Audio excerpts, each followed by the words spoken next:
Shalom. First off, and give all praise, honor, and glory unto Yahweh, Ba'ashem, Yahweh Shai, Ba'ashem, Machar Kodash.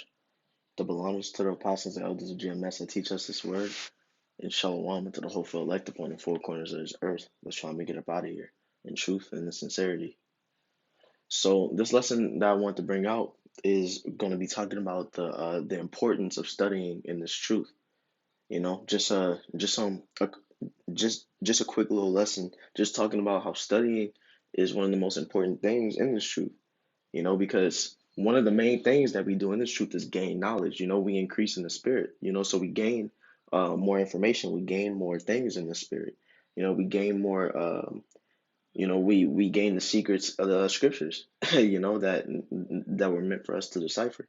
So with us gaining that knowledge, you still have to remember that we're all still human. Therefore, we forget things, and we have the flesh, that boots those spiritual things out of our minds. So we have to constantly go over those things. You have to constantly drill those things so that it stays inside our mind. That's why we go over even the basic stuff, because you don't want to forget those type of things. There's a lot of information in the scriptures, so you got to make sure that you're constantly going over all of it. Because that's the best way to to remember. And it's like a sports athlete. A football player might learn a new route, or a basketball player might learn a new crossover, or a layup. You know, but when they learn that new thing and it works for them, what do? They constantly drill it over and over. So that is just muscle memory. So that is just something that can come out. That's why we constantly study, so that it's just muscle memory. It's just something that we can bring out on the highway, something that we can break down to somebody. But we wouldn't be able to break that down if we hadn't studied it first. So I want to get 2 Timothy chapter 2, verse 15. It says, "Study to show thyself approved unto the Most High, a workman that needed not to be ashamed, rightly dividing the word of truth." So it says, "Study to show thyself approved unto the Most High." You gotta constantly, you gotta constantly study. And it says to show thyself approved. You gotta show it. Here, if I get the definition of study, if I may, here, let me get the pronunciation. Strong's G 4704, Spudazo. Spudazo. So it says to make, to hasten, make haste, and then it says to exert oneself, endeavor, give diligence. So you're supposed to have a hunger to gain in that knowledge, and with that hunger to gain in that knowledge, you're gonna study.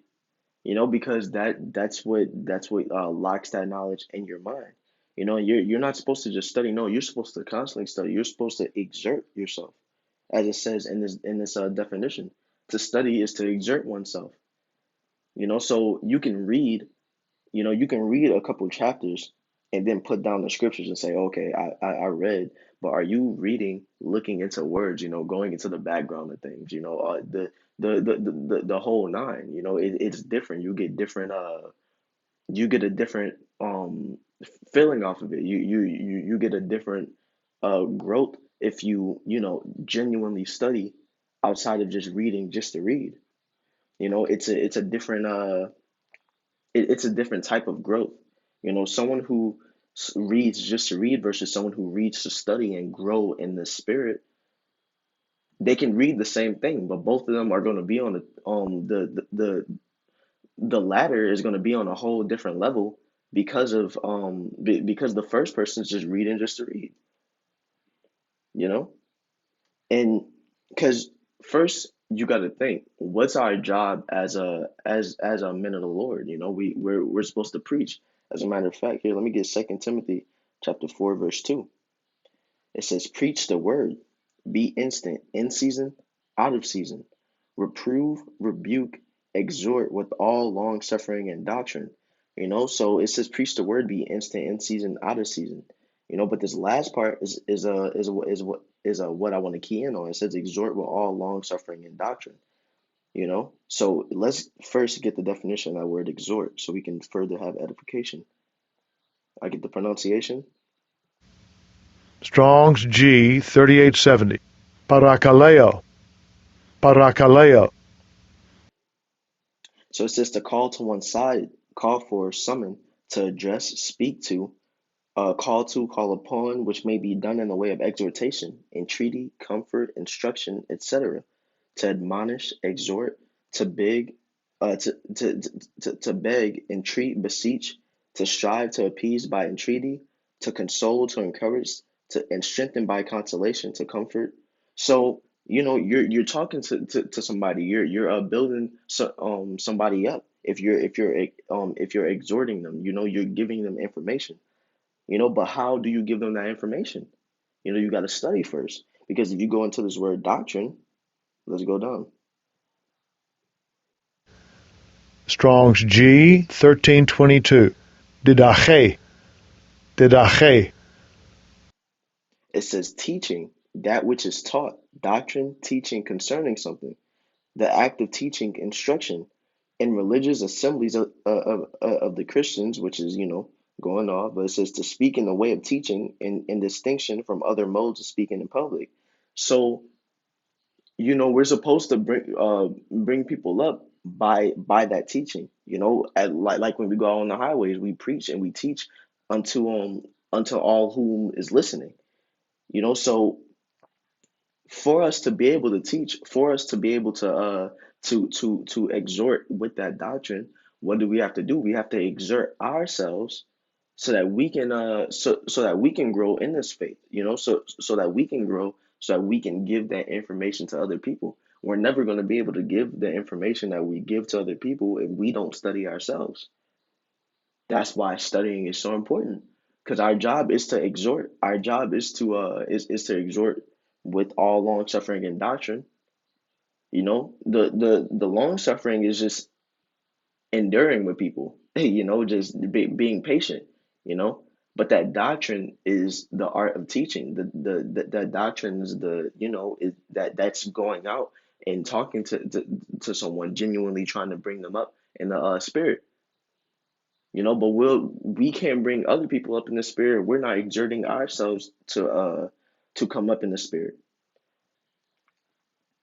So here I'll bring out Matthew chapter 5 verse 6.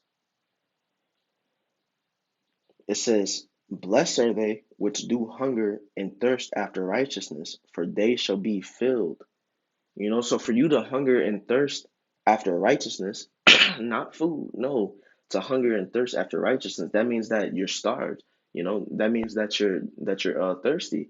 You're parched. So you're gonna go into and what's a part of righteousness? These scriptures. Doing our job as the men of the Lord. That's a part of righteousness. So we're hungry. If we're thirsty for that, then we're gonna go after it full force. We're gonna be searching up and down for it. That's exerting yourself. You think back to my sports athlete analogy. You think sports athletes practice something 5 times and then call it a day? No. I can't I can't think of what basketball player it was, but they would stay in the gym and they wouldn't leave until they made this a high amount of threes. I can't think of a specific number, but they would make a high amount of threes. It was Stephen Curry, as a matter of fact. And if he missed one, he'd start all over. He'd go from all 5 points of the 3 point line. And excuse me if I'm mistaken, but he'd shoot 10 on each part of the 3 point line. If he missed one, he'd start all over, and he wouldn't leave the gym until he made all 50 of those 3 pointers in a row. He's exerting himself. He's making himself move forward. He's putting in his full force, his full his full energy towards his craft. And we have to have that same type of energy towards our craft. What's our craft? Being prophets, being men of the Lord. Our craft is being shepherds for the flock. So therefore, we have to want to master our craft as much as someone like a basketball player would want to.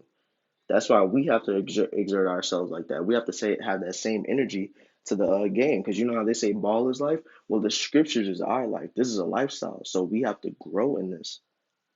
It says, "Blessed are they which do hunger and thirst after righteousness." That's a blessing that you receive from the Most High if you're constantly exerting yourself and trying to get somewhere. You're trying to grow. You're trying to you're searching up and down. And you're not stopping for nobody. The only person that can tell you to stop is the Most High, or Yahweh Bashem Yahweh Shai. But you're going to keep pushing, you know? And it says, blessed are they which do hunger and thirst after righteousness, for they shall be filled. So for the people who are genuinely in this truth and constantly exerting themselves, constantly, trying to make it further in this faith, it says that they're going to be filled. So for the people who really want to get it, for the people who really want to grow in the spirit, then that's what they're going to receive, because you get back what you put out. So if you're putting out that exertion to the best of your ability in the truth, and the Most High is going to see that, and He's going to give that back to you through growth. you know so hey, with that being said, once again, I'm going to give all praise, honor, and glory unto Yahweh, Ba'ashem, Yahweh Shai, Ba'ashem, Ukhar Kodash, and hey, Shalom.